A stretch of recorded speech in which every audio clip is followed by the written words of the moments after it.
C'est avec grand plaisir que nous vous présentons les résultats de l'étude Construire des partenariats durables avec les intervenants municipaux et régionaux, étude sur les impacts socio-économiques des diffuseurs pluridisciplinaires de Réseau Scène.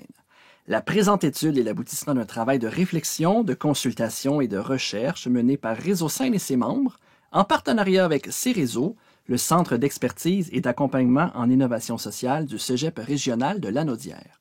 Ce projet d'envergure, mené de 2019 à 2023, a permis de mesurer les impacts sociaux et économiques de 17 diffuseurs dans leur communauté. Réseau Scène est un organisme à but non lucratif qui regroupe 18 diffuseurs pluridisciplinaires professionnels en art de la scène qui œuvrent sur le territoire du Grand Montréal et des régions avoisinantes. Ils travaillent en collégialité afin d'assurer le développement et soutenir la diffusion de spectacles créés par les artistes établis ou émergents, et à faire rayonner les forces de ses membres en mettant en lumière leur expertise. Pour débuter, vous entendrez Mme Joselle Barry, professeure, chercheuse au CERESO, qui vous présentera un résumé et mettra en lumière les faits saillants des résultats. Dans un deuxième temps, M. Jean-Martin Hossan, vice-président principal et conseil ESG chez Optimum Gestion de Placement, vous partagera son appréciation de l'étude et son analyse à travers le prisme de l'entrepreneuriat collectif. Bonjour, je m'appelle Joselle Barry. Je suis enseignante-chercheuse au CERESO, le Centre de recherche et d'accompagnement en innovation sociale du Cégep de Lanaudière à l'Assomption. Je suis ici pour présenter quelques-uns des résultats les plus probants de l'étude sur les impacts socio-économiques des diffuseurs de Réseau Scène. Je suis très heureuse et très fière de présenter les résultats de cette étude parce que c'est la plus importante étude d'impact socio-économique des arts de la scène au Québec. En fait, c'est la seule. On a très peu d'études d'impact socio-économique dans le domaine de la culture au Québec, mais il faut que ça commence quelque part et on a commencé en Lyon avec une très vaste étude qui s'intéresse à pas moins de 17 diffuseurs des arts de la scène au Québec, les 17 diffuseurs de Réseau Scène qui sont distribués sur un très large territoire autour de Montréal. C'est une très importante étude aussi parce que on a un très large échantillon. On a distribué des sondages qui ont rejoint plus de 6700 répondants. C'est une très large étude aussi parce qu'on s'est intéressé à de très nombreux indicateurs d'impact socio-économique. Donc, on a choisi 8 axes d'impact socio-économique. Et finalement, c'est une très vaste étude, une très solide étude parce que on s'est intéressé vraiment à la globalité des impacts socio-économiques des arts de la scène au Québec. Mais avant de présenter les résultats de l'étude, je vais vous expliquer rapidement ce que c'est que la mesure d'impact. La mesure d'impact, c'est à la fois très simple et très compliqué. C'est très simple parce que il s'agit tout simplement d'évaluer les retombées d'une organisation dans son milieu. Donc, c'est la mesure d'impact, ça dit un peu ce que ça veut dire. Toutefois, c'est compliqué parce que, comme on le voit ici dans la chaîne de valeur de l'impact, de la ressource jusqu'au résultat, les organisations, elles ont ces données-là. On sait quelles sont les ressources dont on dispose, on sait quels sont les résultats de nos activités. Mais l'impact, ça, c'est à l'extérieur de l'organisation. Il faut donc faire toute une démarche pour pouvoir évaluer ces impacts-là. Les impacts aussi sont compliqués à évaluer parce que ils sont multiples, ils sont complexes, ils sont interreliés. Il faut arriver à comprendre en fait comment tout ça fonctionne. Et une autre complexité qui est liée à la mesure d'impact, c'est de distinguer en fait ce qui serait arrivé de toute manière. Par exemple, dans les restaurants, les soirs de représentation, on sait qu'on a une augmentation de l'achalandage. Mais parfois, dans certains restaurants, l'augmentation de l'achalandage ce soir-là, ça pourrait être dû à l'anniversaire de quelqu'un. Mais il faut arriver à faire la distinction et vous allez voir que la méthodologie qu'on a choisie nous a permis de faire cette distinction-là, en tout cas en ce qui a trait aux impacts économiques. Cette vaste étude dont je vous présente les résultats à l'instant, c'est une étude qui a duré 2 ans, qui a été faite en plusieurs étapes. On a fait une revue de la littérature, on a fait des rencontres avec les diffuseurs, avec des représentants municipaux, on a choisi ensemble des indicateurs, on a fait des sondages qu'on a distribués, on est allé chercher des données socio-économiques, on a fait aussi des focus group. Et une fois qu'on a fait tout ça, en fait, on a élaboré 3 grands axes d'impact socio-économique. On en a déduit, en fait, que le diffuseur des arts de la scène était à la fois pour son territoire un moteur économique, un vecteur d'identité et un service essentiel. Et c'est ainsi que je vais vous présenter certains des résultats de l'étude. Pour commencer, le diffuseur est bien entendu un moteur économique. Je dis bien entendu, mais c'est souvent quelque chose qui est balayé du revers de la main ou qui est incompris par plusieurs. Quand on parle d'impact économique, on a trois types de grands impacts économiques. On a les impacts directs, induits et indirects. Les impacts directs, ce sont ceux qui sont dus aux dépenses directes du diffuseur dans son milieu. Tout ce que le diffuseur investit lui-même, par exemple en masse salariale. À Réseau Scène, le diffuseur moyen dépense autour de 589 600 $ en masse salariale. Et ces masses salariales-là, elles ont des impacts induits quant à elles, parce que chacun des salariés va lui aussi dépenser dans l'économie locale. Il ne va pas envoyer cet argent-là aux îles Caïmans, dans des paradis fiscaux. Ça crée donc une espèce de dynamique de l'économie locale. Même chose pour les dépenses aux fournisseurs. On a 36 % en moyenne des dépenses aux fournisseurs qui restent dans l'économie locale. Et ça nous donne en moyenne pour chacun des diffuseurs autour de 425 800 $ qui sont investis dans l'économie locale. Et encore une fois, ça aussi, ça va créer des impacts induits. Cet argent-là, il va dynamiser l'économie locale et ça crée des impacts à très long terme. Parlons maintenant des impacts indirects, qui sont ceux générés par les dépenses des clients, des publics, des diffuseurs, les soirs de représentation. Pour mesurer cet impact-là en particulier, on a fait appel à une méthodologie très précise qui nous permet de mettre de côté, en fait, les effets générés par d'autres phénomènes que ceux des représentations. Ce qu'on a fait, c'est que les soirs de représentation, on a choisi 3 soirs de représentation par diffuseur. On a demandé au public de nous dire combien ils avaient dépensé ce soir-là et où ils avaient dépensé. Ça nous a permis d'avoir des chiffres assez précis parce que les gens avaient encore en poche leur facture et on a donc une moyenne de 60 $ de dépenses par client par représentation. Ce chiffre-là exclut les coûts de billetterie, c'est-à-dire ça exclut le coût du billet. C'est seulement pour les dépenses au restaurant, au bar, dans les stations-service, dans les boutiques avoisinantes. Si on extrapole à partir de ce montant-là, on a fait la multiplication avec le nombre de billets moyens vendus par soir de spectacle chez les diffuseurs de Réseau Scène et ça nous donne en moyenne un impact économique indirect de 23 300 $ dans la localité. Si ensuite on extrapole encore plus et on multiplie le 60 $ en question, encore une fois, par la moyenne de billets vendus total pour l'année, eh bien, on a plus de 2 millions d'impacts économiques dans les territoires des diffuseurs de Réseau Scène par année. En plus, je tiens à souligner que ces chiffres-là ont été colligés tout de suite au retour de la pandémie. Alors, on pourrait même penser qu'aujourd'hui, ces chiffres-là seraient un peu plus élevés qu'ils ne l'étaient à l'époque. À partir de ces chiffres, on a développé des ratios qui nous permettent d'éclairer davantage ces chiffres-là. Si on pense à chaque dollar investi par le diffuseur, chaque dollar dépensé en masse salariale ou en dépenses aux fournisseurs, eh bien, à chaque fois que le diffuseur dépense $1, son public, lui, va dépenser $1,22. Donc, on peut penser que les dépenses du diffuseur, ce sont dans le fond des investissements dans l'économie locale. Ce ratio-là est encore plus important lorsqu'il s'agit des investissements municipaux. À chaque fois que l'appareil municipal va investir $1 dans le diffuseur de Réseau Scène, eh bien, il va y avoir des retombées économiques indirectes de 7 $. Donc, à chaque fois à chaque dollar dépensé par la municipalité dans un diffuseur de Réseau Scène, le public de ce diffuseur-là, lui, va mettre 7 $ dans l'économie locale.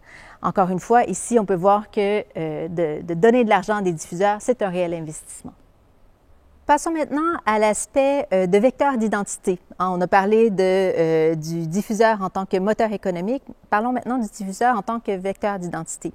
Lorsqu'on a fait notre revue de la littérature, on a pu voir qu'il y avait un lien qui était établi entre l'image de marque des éléments culturels et que ça rejaillissait sur les villes où se retrouvaient ces institutions culturelles-là. Alors, on a voulu mesurer ça pour les diffuseurs de Réseau Scène et on a demandé aux répondants au questionnaire sur les impacts sociaux quelle était leur perception du diffuseur. Ils devaient répondre sur une échelle de Likert allant de très mauvaise à très bonne. Et beaucoup plus loin dans le questionnaire, on leur a demandé quelle était leur perception de la municipalité où se trouvait le diffuseur. Ce que ça nous a permis de faire en croisant ces données-là, c'est de montrer qu'il y avait un lien qui existait entre la perception qu'on avait du diffuseur et la perception qu'on avait de la municipalité. Plus les gens en moyenne avaient une bonne ou une très bonne perception du diffuseur, plus ils avaient aussi une bonne ou une très bonne perception de la municipalité. C'est comme si l'image de marque du diffuseur semblait rejaillir sur celle de la municipalité. D'ailleurs, on sait que plusieurs villes dans le monde se sont positionnées en tant que villes culturelles et ont investi dans des institutions culturelles qui ont ensuite créé un impact positif sur la perception générale que les gens, les touristes, avaient de cette ville-là. C'est quelque chose qui se voit dans les résultats de notre étude. Maintenant, on a pu voir aussi dans notre revue de la littérature qu'il semblait y avoir un lien direct entre la participation à différentes activités culturelles et le bénévolat. Le bénévolat participe à l'économie locale, au sentiment d'appartenance, à la mobilisation. Et on avait vu dans notre revue de la littérature que les gens qui participaient à des activités culturelles avaient tendance à faire de plus nombreuses heures de bénévolat. C'est quelque chose qu'on a pu vérifier dans notre étude. En effet, plus un usager fréquentait assidûment les salles de spectacle, plus il faisait de nombreuses heures de bénévolat par mois. On pourrait penser que c'est dû au fait que dans les salles, souvent les gens sont en moyenne plus âgés que dans la moyenne de la population et que les gens à la retraite ont plus de temps pour faire du bénévolat. Bien, on a contrôlé cette donnée et on sait que dans tous les groupes d'âge qu'on a sondés, on a tout de même le même ratio. En fait, plus les gens fréquentent assidûment la salle, plus ils vont avoir tendance à faire de nombreuses heures de bénévolat. Donc, c'est un résultat clair, c'est une corrélation qui est claire. La participation citoyenne, c'est aussi la participation civique. C'est le fait d'aller voter régulièrement, de s'informer de la politique. Eh bien, on a demandé à nos répondants s'ils avaient participé aux dernières élections municipales, s'ils étaient allés voter. Et on peut voir qu'il semble y avoir une corrélation quand même assez importante entre l'assiduité en salle chez les diffuseurs de réseau scène et la proportion des répondants qui sont allés voter. On voit que chez les non-usagers, on a une proportion de 70 % des gens qui ont voté aux dernières élections municipales contre 86 % chez les plus assidus. Alors, on voit que dans les salles de spectacle, eh bien, on a des gens qui votent. C'est peut-être une donnée qui pourrait intéresser les élus. On a aussi interrogé les répondants sur l'importance qu'ils accordaient à voir des spectacles d'artistes issus de la diversité. On peut voir par le graphique de gauche que la plupart des répondants ont envie de voir ce genre de spectacle-là. C'est quelque chose qui les intéresse. On s'est aussi intéressé au sentiment d'inclusion que pouvait susciter le fait d'aller dans les salles. Les arts de la scène, ce sont des arts vivants, ce sont des arts qui nous permettent de nous réunir tous ensemble. Et ça peut participer au sentiment d'inclusion. Eh bien, c'est ce qu'on peut vérifier avec ce graphique ici que vous voyez à droite. Une vaste majorité des répondants considèrent effectivement que le fait d'aller en salle, de voir des spectacles des diffuseurs de réseau scène participe à leur sentiment d'inclusion. Les diffuseurs ont aussi un impact sur le bien-être des gens qui vont en salle. Quand on va en salle, ça a un effet sur nous. Quand on voit un spectacle, ça nous chamboule, ça nous bouleverse. Et le fait d'y aller aussi en groupe, ça a un effet sur notre bonheur, sur notre bien-être. Bien, on a voulu évaluer cet effet-là, cet impact-là. Et on s'est servi de l'indice qui a été fourni par l'Organisation mondiale de la santé. C'est un indice qui s'appelle le WHO5, qui s'évalue avec 5 questions qu'on met ensemble et qui crée un indice sur 100. Donc, c'est un indice qui va de 0 à 100. Si vous avez un indice de 100, c'est que vous êtes parfaitement heureux en toutes circonstances. Et si vous avez un indice de 0, bien là, c'est la mort clinique. Alors, on peut voir que plus les répondants fréquentent encore une fois assidûment les salles de spectacle, plus ils ont un indice de bien-être élevé. Donc, pour ceux qui vont jamais en salle, l'indice de bien-être est de 60 %, c'est une très faible moyenne. Et plus on y va souvent, meilleur l'indice est. Je vous disais tout à l'heure que c'est la première étude d'impact socio-économique des arts de la scène au Québec. Et que donc nos répondants, ils ne connaissaient pas toutes ces données que je viens de vous présenter sur les impacts des salles de spectacle. Et pourtant, quand on leur demande s'ils considèrent qu'il s'agit d'un avantage pour une municipalité d'avoir une salle de spectacle sur son territoire, bien, ils ont tous dit que c'en était un. Ils le savent que ça a un impact sur leur vie, que ça a un impact sur leur territoire, que c'est important, que ça compte. Ils le savent donc que les salles de spectacle de Réseau Scène, bien, ce sont des piliers, oui, de l'écosystème culturel. Les salles de spectacle, elles participent à la culture québécoise, elles participent à notre identité nationale, elles participent à notre histoire culturelle. Mais elles sont aussi un pilier de la collectivité, un pilier de l'économie sociale, un pilier de la société. Merci. Merci beaucoup, Madame Barry.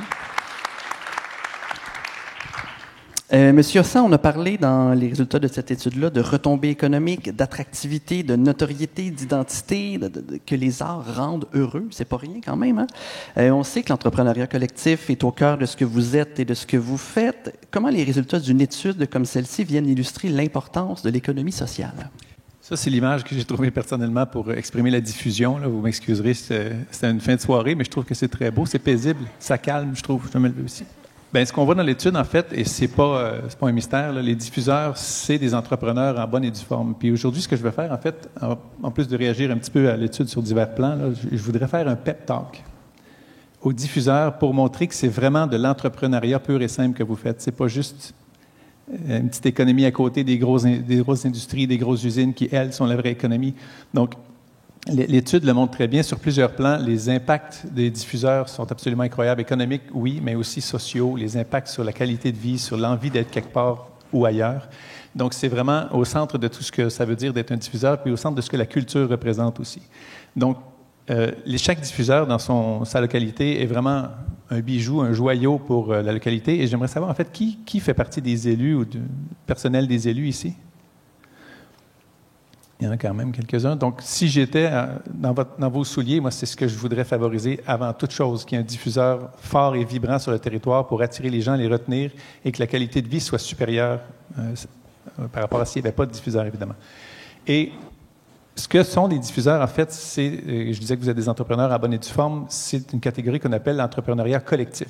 Ça s'appelle aussi économie sociale. Et la raison pour laquelle moi je préfère dire entrepreneuriat collectif, c'est que dans le mot social, il y a maintenant une connotation péjorative, malheureusement. Quand on entend le mot social, on pense presque à soupe populaire ou à lutte à la pauvreté.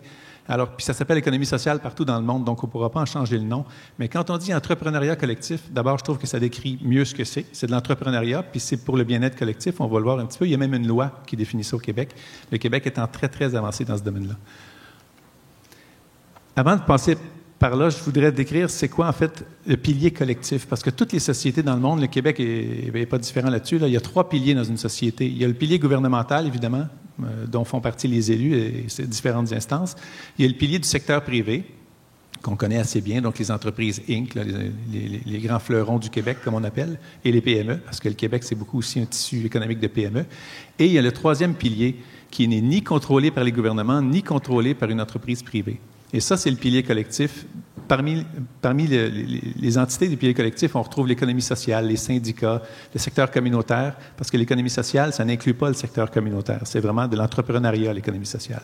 Et donc, ces 3 piliers-là, il faut qu'ils soient les 3 très forts pour que la société soit le plus équilibrée possible. Et les pays dans le monde les plus prospères et où le classement de l'OCDE, d'ailleurs, de bonheur, dont Joselle parlait, est le plus élevé, c'est les pays où les 3 piliers sont les mieux équilibrés. Et donc, l'économie sociale faisant partie du 3e pilier, il faut l'encourager. Et j'ai déjà eu une vie d'élu, moi, il y a quelques années quand même, ça commence à dater. Et le pilier collectif, je dirais, était le moins bien connu. Donc, on pensait aux grandes subventions avec un ruban rouge, la coupée avec 500 emplois créés, qui souvent partaient 10 ans plus tard, là, mais ça, c'est un autre débat. Et on pensait aussi beaucoup au budget de l'État, mais le pilier collectif, l'économie sociale, était malheureusement trop souvent oublié. Donc, il y a encore beaucoup de travail de pédagogie à faire au Québec sur la force de l'économie sociale, puis on va le voir dans 2 secondes. Là. Et vous, les diffuseurs, vous faites partie de ce pilier-là, le pilier collectif, qui est l'économie sociale. Pourquoi ce pilier-là est important? Il y a quelques parenthèses dans la présentation là, qui vont bifurquer un peu sur l'étude de la SODEC, ou l'étude du CERESO, pardon, mais qui sont quand même pertinents à ce qu'on discute ici là, sur l'importance des diffuseurs. Donc, les constats qu'on peut faire en ce moment et les risques pour la suite de l'humanité, tout simplement, c'est que, premièrement, les inégalités deviennent absolument atroces. Puis on va voir un petit graphique tantôt qui l'illustre assez bien. Et les problèmes environnementaux, je pense qu'on a vu avec les feux de forêt, les tornades, les inondations, ça commence à être sérieux aussi. Et il y a une foule de défis actuels qui sont en partie résolus avec un développement plus collectif qu'un développement privé. L'espèce de modèle de rouleau compresseur qu'on a depuis des décennies de surproduction, de surconsommation, de surendettement. Ça désolidarise les collectivités. Et le lien n'est peut-être pas direct, mais quand une société surproduit, surconsomme et demeure surendettée, bien, les ménages qui sont endettés, ils n'ont pas le réflexe de s'impliquer dans le collectif. Ils pensent juste à sortir de leur marasme, mais ça désolidarise les communautés, le modèle de rouleau compresseur dans lequel on vit depuis plusieurs décennies sur la planète, en fait, entière ou à peu près. Donc, juste une parenthèse rapide aussi sur l'entrepreneuriat collectif. Comme je le disais, le Québec est extrêmement avancé dans la définition de ce que vous êtes, les diffuseurs, dans l'économie sociale. Et il y a une loi sur l'économie sociale de 2013, qui date de 2013 au Québec, et qui définit que pour être une entreprise d'économie sociale, il faut que ce soit d'abord une business, donc une entreprise avec un volet marchand. C'est là que le secteur communautaire est exclu de l'économie sociale. Souvent, il y a des causes qui vont être similaires, mais l'économie sociale, ce sont des entreprises qui doivent avoir plus de revenus que de dépenses, sinon elles ferment boutique, tout simplement. Et il faut qu'il y ait une rentabilité économique, comme je le disais, sinon ce n'est pas viable. Il faut aussi que ce soit gouverné de façon autonome, donc ni gouvernementale, ni entité privée ou pas d'actionnaire là-dedans. Et, fait très important, la richesse qui est créée est répartie collectivement. Et la culture fait partie de ça au premier plan. Quand on crée un événement, quand on diffuse la culture, c'est vraiment réparti sur la collectivité comme richesse intellectuelle et culturelle, mais aussi la richesse économique. Une coop ou un OBNL ne peut pas donner ses profits à un actionnaire parce qu'il n'y en a pas d'actionnaire. Et au sens de la loi, une entreprise collective, c'est une entreprise dont la forme juridique est collective. Donc, coop, OBNL et mutuelle. Il y a plusieurs exemples. Tous les jours, en fait, on transige avec des entreprises d'économie sociale au Québec et on ne s'en rend pas compte parce qu'on ne sait pas que c'est de l'économie sociale. Ce n'est pas écrit sur la façade des buildings. Mais quand même, tous les jours, on transige avec des entreprises d'économie sociale. Il y a quelques exemples dans 2 secondes qu'on va voir.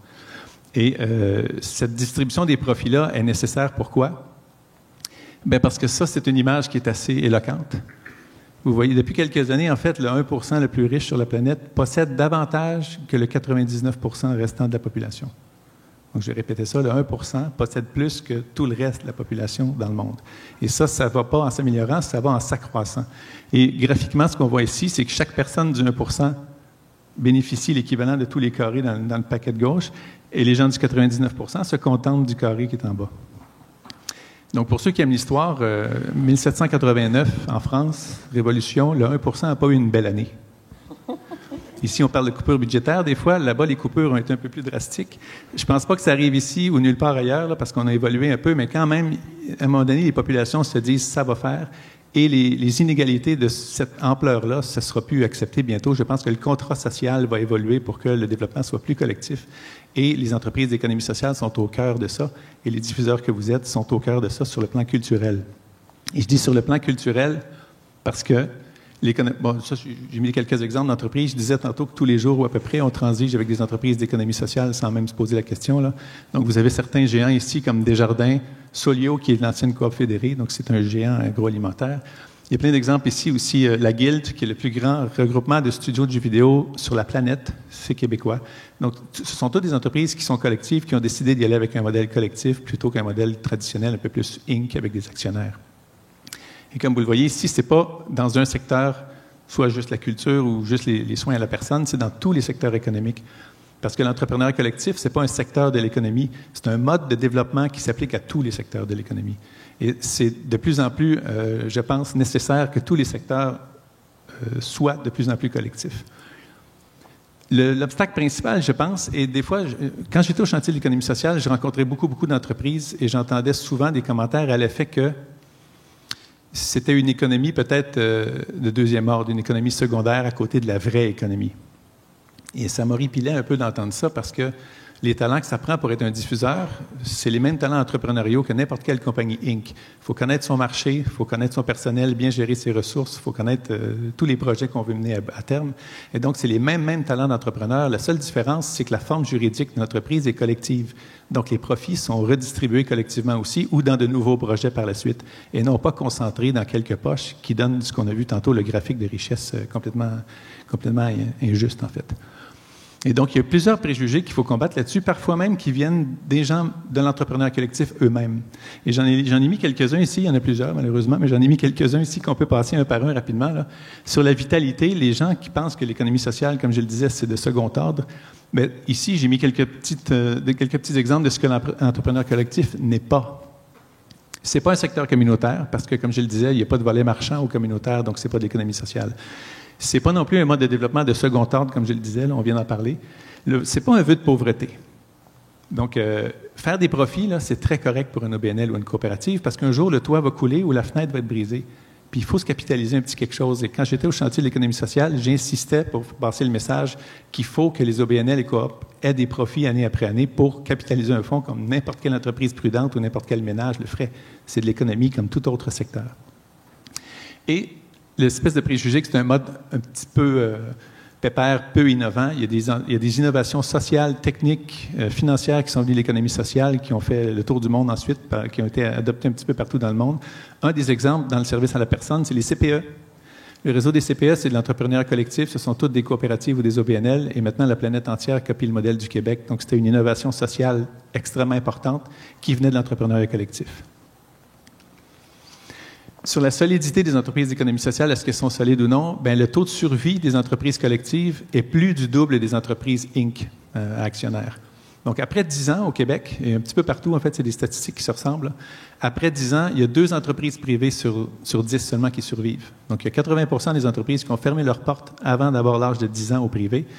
En entrepreneuriat collectif, c'est plus de la moitié des entreprises qui survivent au moins de 10 ans. Donc, le taux de survie est plus du double. Donc, ce n'est pas moins solide, c'est plus solide qu'une entreprise privée. En temps de crise aussi, en 2008, on a souvent entendu dire que le Québec s'était mieux sorti d'affaires que la plupart des pays du monde. Ce n'est pas un mystère. Je pense que le grand nombre d'entreprises collectives au Québec a fait en sorte qu'on puisse mieux s'en sortir parce qu'en temps de crise, une entreprise collective, ça se serre les coudes. Ça ne dit pas on va déménager en Malaisie pour sauver sur les salaires. Une coop qui ferait ça ou un OBNL qui ferait ça, ce serait un peu étrange.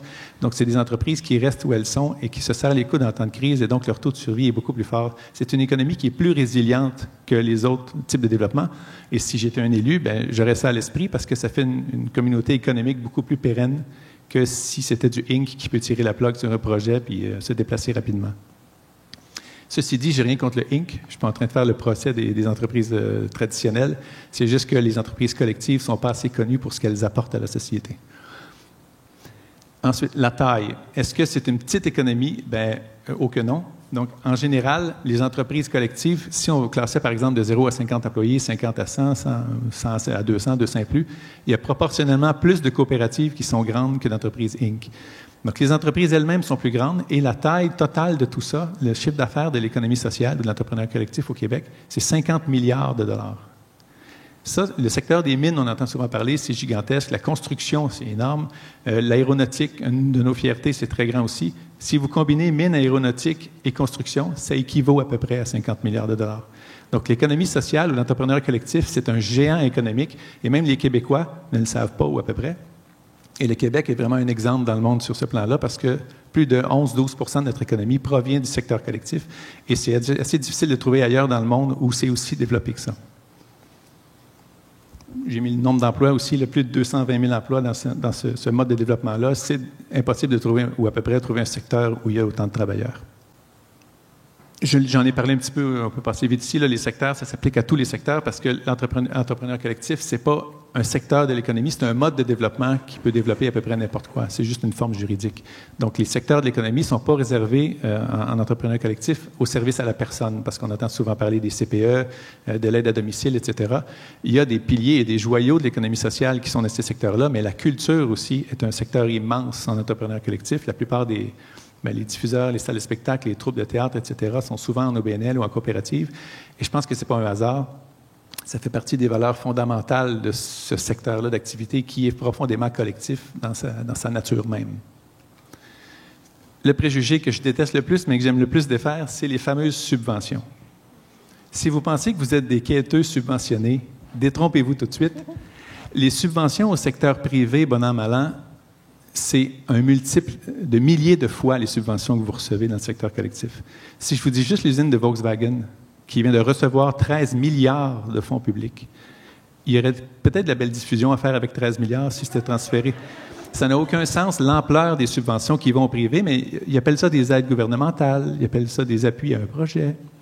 Donc, les mots sont extrêmement importants. De la même façon, l'entrepreneur qui a fait l'asphalte, quand vous êtes venu ici, là, C'est le gouvernement qui a payé l'asphalte à l'entrepreneur. C'est que des fonds publics. Est-ce qu'il a dit qu'il est subventionné, lui? Non. Il a dit qu'il y avait un contrat, il a fait de l'asphalte, puis c'est de l'argent public qui est arrivé. Mais c'est le même argent public qui vous arrive et qu'on appelle subvention. Donc, je pense qu'il faut changer les mots. Quand on parle de revenus autonomes versus subvention, là, la SODEC, disons que c'est à peu près 2/3 revenus autonomes, 1/3 subventionné. Je fais des gros chiffres, là. Mais l'entrepreneur en asphalte, c'est 0% autonome, 100% subventionné si on prend le même vocabulaire. Donc, il faut arrêter de se dire qu'on dépend de quelque chose dans le secteur collectif et qu'il faut qu'on ait de l'aide, sinon on ne survivrait pas, parce que dans le secteur privé, c'est un multiple de ce que vous recevez qui fait vivre les entreprises privées. Il y a même des entrepreneurs privés qui se plaignent que le système de subvention est trop généreux au Québec. Donc, il ne faut plus jamais avoir de complexe sur la subvention. Ce n'est pas une subvention, premièrement, c'est un achat de service. Parce que si le gouvernement ne donnait pas cet argent-là pour que le service ou le bien soit prodigué, il devrait aller le chercher ailleurs avec le même argent. Donc, c'est un achat de service, c'est un contrat, etc. Ce n'est pas de la subvention, ce n'est pas de la charité. Parce que les conséquences positives de cet argent-là développent la société beaucoup plus qu'à peu près n'importe quel autre secteur. Compris, là? Tenez-vous ça pour dire, OK? Je fais une petite parenthèse sur le Québec. J'en profite. Quand j'ai une salle fermée, j'ai fait fermer les portes de l'extérieur. Là. Je passe quelques petits messages. Il y a aussi des préjugés sur le Québec lui-même. Puis on l'entend partout. Puis souvent, les élus aussi font ce qu'on appelle du Québec bashing. Des fois, c'est pour mal faire paraître le gouvernement pour le remplacer, mais ça a quand même son effet dans la psyché de la population.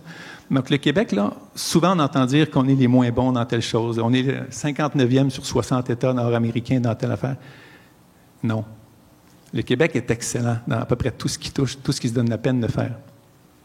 Classement de richesse, si on y va par quintile, là, dans 5 groupes, les pays à partir des plus riches aux moins riches, mais le Québec se classe haut la main dans le premier quintile des pays les plus riches au monde, alors qu'on entend souvent dire qu'on est les pauvres de l'Amérique. Là.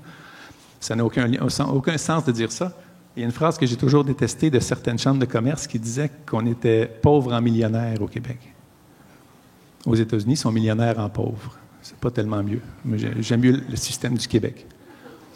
La formation, scolarisation, ça, c'est aussi une chose qu'on entend peu à côté des plaintes sur les écoles et le système éducatif et tout ça. C'est vrai qu'il y a de la ségrégation au Québec. Là, il y a différentes vitesses et c'est malheureux, il faut s'y attaquer. Mais la population québécoise est parmi les plus éduquées au monde post-secondaire, quand on inclut le cégep, qui est post-secondaire. Donc, on figure vraiment en tête des pays les mieux éduqués de la planète. Ça aussi, il faut en être fier. Dotation exceptionnelle à ressources naturelles, pas besoin de vous en parler, ne serait-ce que l'eau potable. On a 3% de l'eau potable mondiale. On est une fraction de 1% de la population mondiale. Donc, on a à peu près 30 fois plus d'eau potable per capita que partout dans le monde. On est vraiment béni sur ce plan-là. Et Joselle en a fait allusion, là, selon la méthodologie de l'OCDE, quand on calcule la qualité de vie, le Québec se classe au sommet avec les pays scandinaves qu'on entend toujours, là, le Danemark, la Suède, c'est toujours les mêmes fatigants qui reviennent, les gens sont heureux puis ils font tout correct. Mais le Québec n'est pas bien loin de ça, puis à certains égards, il les inspire aussi. Ça ferait un maudit beau pays. Non, on n'est pas ici pour ça. Okay. Puis la culture, le lien entre la culture et l'entrepreneuriat collectif il est assez direct parce que c'est intrinsèque. La culture, c'est nécessairement collectif parce que c'est ce qui nous unit, c'est ce qui nous identifie, c'est ce qui nous rassemble à bien des égards. Et je le disais tantôt, ça resolidarise ce qui est désolidarisé. Il fallait que je pratique cette phrase-là. Donc, ça amène les gens dans un lieu commun, ça les éveille à autre chose, à d'autres réalités, ça enrichit tout. Et l'étude est vraiment très claire là-dessus. Les gens préfèrent vivre dans un endroit où il y a de la culture qu'un endroit où il y a une bonne accessibilité au logement et à l'habitation. Donc, c'est vraiment vital pour bien des gens. C'est peut-être implicite, puis on ne se le dit pas souvent, mais la culture est vitale à tout ce qu'on est. L'individualisme, ça, c'est la base du modèle qu'on a eu depuis des décennies qui nous a fait souffrir, je pourrais dire. Et le collectif, à mon avis, c'est la réponse à tous ces problèmes-là. L'humanité a essayé bien des choses là, pour s'en sortir. La religion, on a essayé ça n'a pas vraiment marché. On a essayé les armes, ça n'a pas marché non plus. On a essayé la finance récemment, de financiariser tout ce qui se vend, puis tout ce qui bouge, puis essayer de faire un marché avec à peu près tout. Et ça ne marche pas non plus. Et moi, je suis convaincu que c'est la culture et le collectif qui vont sauver le monde pour la suite des choses. Et d'ailleurs, la culture est exclue de tous les accords de libre-échange, grâce aux efforts en bonne partie du Québec, de Pierre Curzi, là, vous le connaissez sans doute, qui a fait des représentations nombreuses pour que la culture ne soit pas incluse dans les accords de libre-échange, pour que cette spécificité-là ne soit pas mise au marché au plus offrant, parce que ça mènerait, encore une fois, à l'unification ou à l'unicité d'à peu près tout dans le monde culturel. Déjà que c'est difficile d'y résister avec le rouleau compresseur américain, mais bref, la culture est exclue de ça, c'est pas pour rien. Si j'étais encore un élu, je ferais vraiment tout ce que je peux pour que les diffuseurs aient les moyens de leurs ambitions, puis je ferais tout ce que je peux pour que les élus aient les ambitions de leurs moyens. Parce qu'il y en a des moyens, il y a de l'argent partout. Il faut bien l'orienter, bien l'utiliser. Et je pense que les élus, évidemment, sont au premier plan de ça, aux premières loges. Et l'asphalte, je parlais tantôt, je n'ai rien contre les entrepreneurs en asphalte, évidemment, mais quand on veut bâtir des routes, c'est pour se rendre à la culture. Donc, la finalité, c'est pas l'asphalte, c'est la culture. Il ne faut jamais l'oublier. Il ne faut pas que les élus l'oublient. Il ne faut pas que les diffuseurs oublient le rôle extrêmement important qu'ils jouent dans la société. Et finalement, comme l'étude le fait, et d'autres études de plus en plus, j'en suis fort heureux, calculer l'impact global d'un projet pour montrer que ce n'est pas juste le gros dollar à la fin qui compte, surtout quand on l'appelle subvention ou contrat, puis que ce n'est même pas les mêmes nomenclatures. Mais bref, que l'impact global de tous les projets va montrer vraiment que la culture, c'est avec ça qu'on s'en sort, puis la suite des choses, c'est la culture qui va compter. Merci beaucoup. Merci.